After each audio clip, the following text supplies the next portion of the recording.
down the hammer and pick up the pencil. You're about to listen to the Savvy Radio Show. Learn from real-life real estate investors, experience revealed with the Savvy Landlord as your host. What's going on, Savvy investors? Yeah, this is your friend in the airwaves, Steve Van Kalmberg, the Savvy Landlord, a.k.a., I don't know, not the tax planner, but today's subject is don't be stung by the end of the year lack of tax planning. We're already in 2017, and you're probably just thinking, man, I need to get my taxes done. Probably you should and get it done on time. You know, I heard one time from a real estate investor, you should always file an extension. And I was like, oh, really? Why? They won't audit you. What the IRS does, they attack the people that file their taxes first. Man, I love when people put this stuff together. Is it true? I don't know, but it's just whatever lies you could tell yourself. Nah, I'm just joking. But whatever things you could tell yourself to sleep at night may or may not be the truth. But in a deposition, if you say it, it's evidence. Anyway, today is tax advantages. I'm going to go down and break off some tax ideas, things that you may have not thought of, and you will think of that after today. Little disclaimer, I'm nobody. I'm just some average Joe out here on the radio. First Amendment, trust but verify.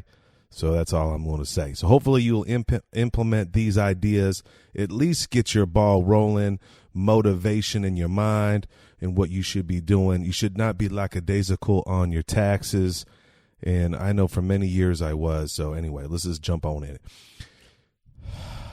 I take a deep breath on this one. Don't try to do your taxes on your own. I know this is simple, right? Idiotic. Like, don't do it. I'm being serious. And I've said this before somewhere along the train of life, but I don't hate to repeat myself. That is a pet peeve I have. If I ever repeat myself, it's hard doing 200 something episodes and not repeat myself. But this one, I was hanging out with an entrepreneur. This is about 4 or 5 years ago, maybe even 10 years ago. And I was like, doing my taxes, trying to find an accountant at this time. And this guy's like, yeah, I went down to H&R Block. And I said, what? You went to H&R Block? Let me get this straight. You make $50,000 a year, self-employed guy, and you're going to roll down to H&R Block, or you're going to do TurboTax. I mean, guys, I don't know what your goal is, but first of all, H&R Block, they only hire $10 or $15 an hour people to punch numbers into a computer, right? So it's like TurboTax with service that can, hold your hand and hand you a pen. Dumb, stupid dumb, and like for real, like I'm going to call you out. Don't do it. They're not thinking of you. They have no agenda.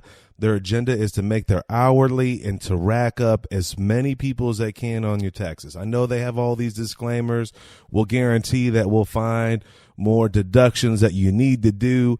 Man, don't just don't do it. I have never done my taxes because it's just out of my scope. I'm not an anal detail person, but I know enough by now. The $200, $300, $500, $7,000, whatever it costs you, the scale is worth the effort. Find an accountant that does real estate and don't do it yourself. Okay, that's number one. I know I just went ballistic within 2 minutes there, but I'm just trying to tell you, don't cut corners on your taxes. Play the game like a pimp. Do it right. But don't necessarily trust, the accountant, everything he says. You need to be, when you stand before the judge, federal, county, state, IRS, whatever, you are responsible for your money, taxes, and stuff. So don't be a punk and just lay down and let someone else do it. Don't learn the hard way. Learn the right way. Hire a real estate accountant, CPA, bookkeeper. Do it right. Or hire a VA to do your books, but file with a tax accountant, CPA to do your taxes. Okay, that was done. All right, number 2. Now gather, and this is pretty simple. I'm going to start off simple. Gather all your tax-related documents in one place. Man, I love it, man. One time my friend, he called me up crying, a real estate investor, big baller, 15 units. It's big baller to me. 15 is better than none. And he's like, man, I'm getting audited. I said, I haven't been audited, but, one day it's going to happen. It's just like getting sued. One day it may or may not happen. I get sued. I only have, X amount of units. Somebody has 500 units, never been sued. Somebody that's worth 50 million, never been sued. It's just what it is, right? So you need to be prepared. So my homie, he called me up. He was like, hey, I'm getting audited. They sent me a letter. I don't know what to do. I was like, hey, man, do you have your receipts? Yeah, they're all in the shoebox. Hey, that's cool. This is what you need to do. Go to shoebox.com. Order the program. It's like $10, $20, $30, depending on how many things you need scanned. They send you some envelopes. He shoved all those receipts in a blue envelope, kind of like Netflix, old school. Sent it up there 3 to 5 days later. Everything was scanned. Everything was in a spreadsheet in the cloud. IRS approved, whatever. Got it done. No stress. Couple months later, had the audit. They're looking for stuff. Of course, they're going to find stuff. That's just how it is. They found a double entry in his accounting of $1,400. That was it. But I wonder how much did it cost of stress and just doopy-doo if you just organize and get it ready. Put all your documents in one place. So if you're just starting out and you're like, Van Kallenberg, dude, I got one crib, or I don't even have a crib. How do I do it? This is how you do it. I started out just like this. This is how you should do it. Just get a Shoebox account. There's actually a DIY free account on shoebox.com, shoeboxed.com. Check it out. It's free. Or you can pay like $10 a month or $20 a month. It's worth it. It's a tax deduction. I did it for many, many years. I actually saved like 8 G's one year. My accountant calls me up and she's like, Steven, you're going to pay about $8,000 this year. I said, what? I said, girl, have you checked my Shoebox account? Because let me tell you, I've died on a cross this year. I mean, I have expenses up the wazoo. And she looked at my Shoebox account. I guess I didn't tell her about my Shoebox. Gave her my email and my password. She's like, oh, my bad. I didn't classify all this information. You got $5,000 coming back to you. That's how you do. Or if you're real cheap and somewhat savvy and anal detail, I got some folks out there that love Evernote. I used to love Evernote. It's just so big and complicated.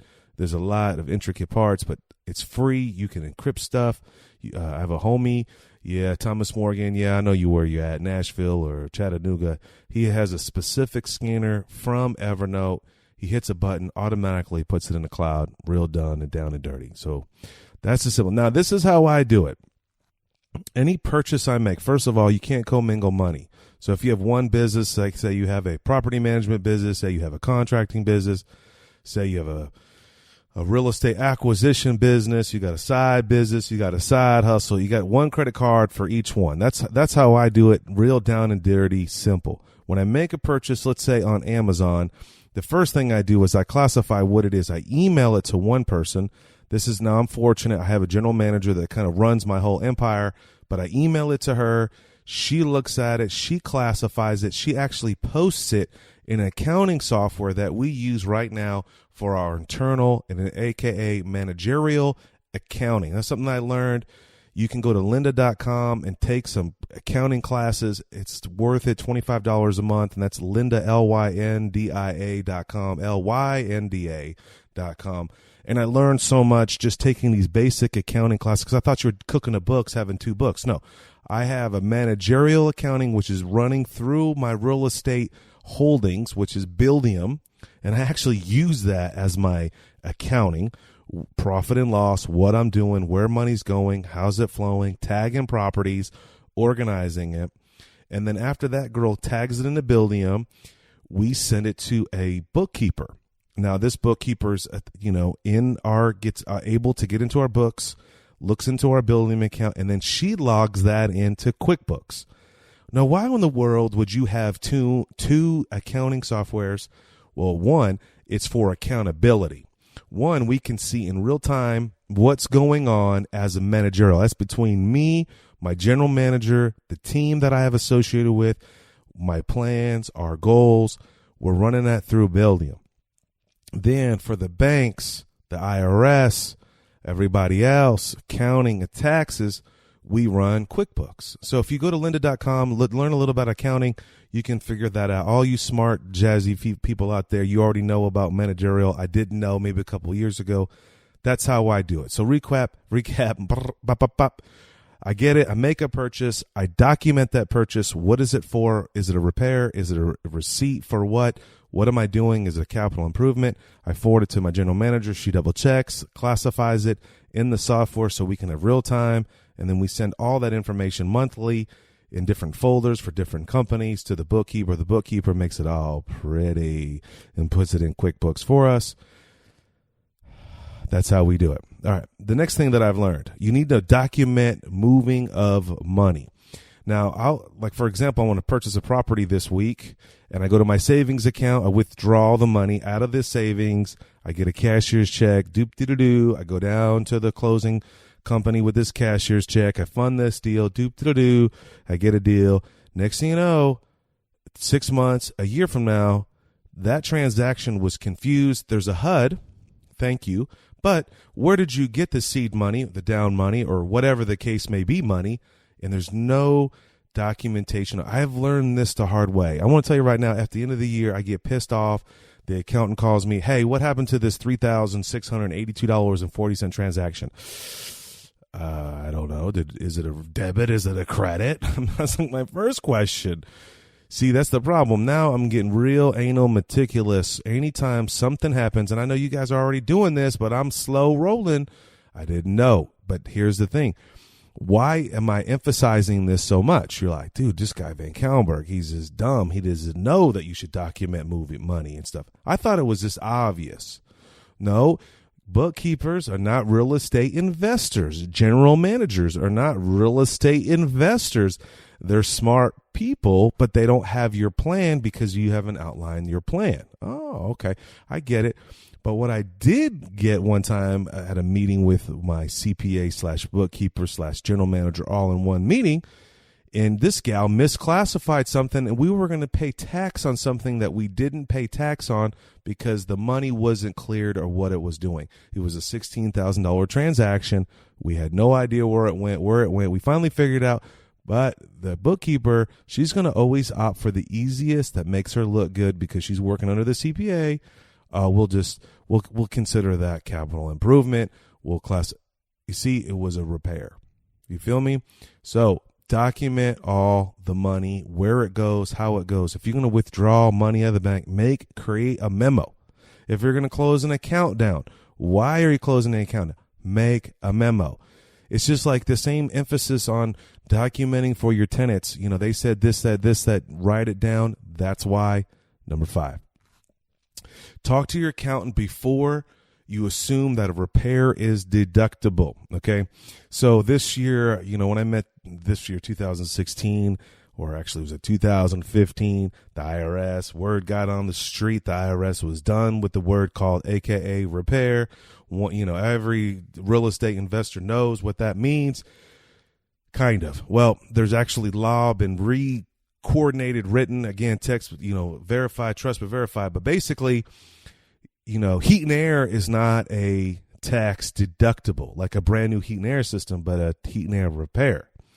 So why am I saying this? What I'm telling you is that you need to if you put on there Jimmy Jack Air repair, or you get a bill from Jimmy Jack Air, and you don't classify it that it was a repair, your accountant may assume that it is a brand new system or a capital improvement, and they're going to classify that, and then you're going to pay tax on that money. All right.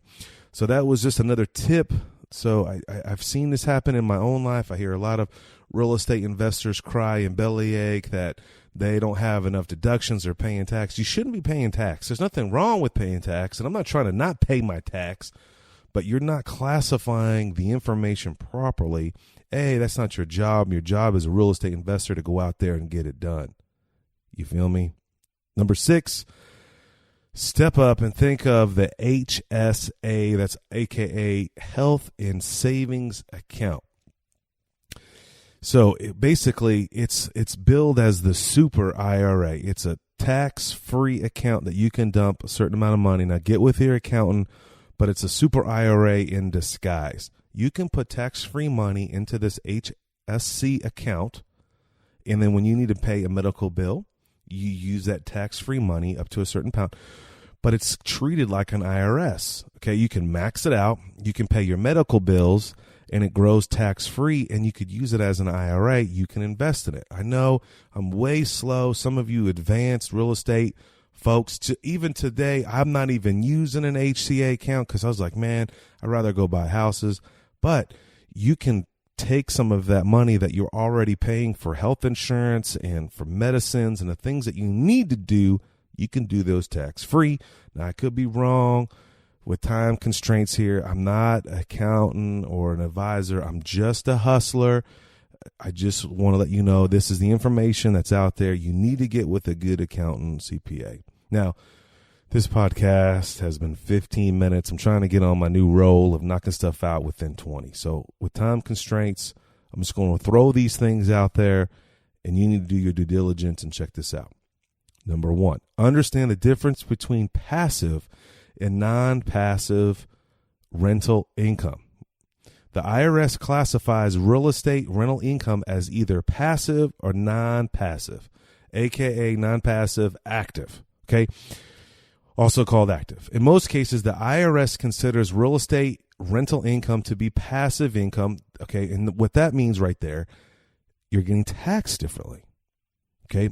It's a lower tax bracket when it's passive, unless you are a qualified real estate professional. I went to a RIA not too long ago. CPA did the class. It was a very popular class. It was 135 people. Everybody's up and juicy, woosy. It's all exciting. And he touched on you should be a real estate professional, okay? And then he went on to say, what is a real estate professional? Again, that's kind of on your own time to see if you are a real estate professional. And this is not that episode to get into that, but you got to understand the repercussions of classifying yourself as a real estate professional. Yes, certain things do help you in taxes, and certain things can hurt you in taxes, meaning passive or non-passive. So, number two, understanding the difference between passive and non-passive losses too can affect you. Oh, okay. So there's a point in what you're saying here. Yes, there is, ladies and gents. You can't use passive losses or income to offset your losses or income from non-passive activities. For example, if you lose money on your real estate rental, you can't deduct that loss to reduce your wages of self-employment income. Okay, so you can't have it both ways. But now, of course, you got to trust but verify here. If you have a W-2 and it needs to be offset, let's say your spouse, those losses will work. Now, I could be wrong, but I'm just throwing that out there. Time is that. I'm not a tax expert. You need to check that out. And here's a final tip of the day for you. Let it be a good Monday. Pay for a second opinion. Yes. What does that mean? Every year, especially when I switch accountants, and every couple 4 or 5 years, I'll outgrow an accountant, and this has just been a plan of what I've been following for years. And some accountants can handle the size, some accountants can. But one thing I did learn going from one accountant to the next accountant, because I was nervous, I always had a second opinion. When my current accountant gets the taxes done, they're like, hey, Van Callenberg, come down here and sign the dotted line. I'm like, am I paying any taxes? And then I say, how much do I owe you? I go, I take those taxes. I don't even tell my CPA or my accountant, and I run to another CPA that I'll get from a referral of sorts, and I'll go pay that accountant. I'll call them up. I'll say, hey, I have a lot of properties. I have some tax returns I would love for you to look at. And, and I may be considering moving to another accountant. I don't say that, but they get that impression. And then I say, what is it? How much is the cost? There's a time where it was free. An accountant wanted to see my taxes and maybe build a relationship with me. There was another time where I paid $60. What is $60 worth to you? Now, let me tell you a little story, though. Why am I so juicy on this right here in the final tip of the day? I had a great accountant for many years, and I just did a phenomenal job. No disrespect to that accountant, but I outgrew that accountant. I wasn't getting the service that I thought I needed, and I really needed a bookkeeper, and I was tired of just jacking around with this stuff and blah, blah, blah. So I went and got a second opinion, and the accountant said, hey, the numbers jive, but they're not lined up with your depreciation schedule and some other things. And why is this house worth this much? And I'm like, that house ain't worth that much. And some other house is worth this much. And it's been an interesting ride. So I just let you know now, just get in the habit, $50, $60, $100 maximum. Call an accountant. I love it when people and real estate investors call me. They're like, hey, who's the accountant that you use? I give a referral, and I ask for referrals. If I hear some real estate investor talking about their accountant and they're in love with them, I'm like, what's your name? What's their number? Let me call them. So that's the tip for the day. Anyway, my name is Stephen Van Kallenberg. I am not a CPA, but I'm a real estate hustler. I'm AKA investor out there trying to teach you, help you, and grow your business. So what you can do, buy assets and live the dream and give back, especially to the inner city. Give back to where you came from. Never came back. Never forget where you came from. And whatever you do, go bless somebody. Go buy assets. Thanks for listening to the Savvy Radio Show. Glide online and listen to our other motivating episodes at savvyradioshow.com. Connect on Twitter at LandlordBook and always be buying assets.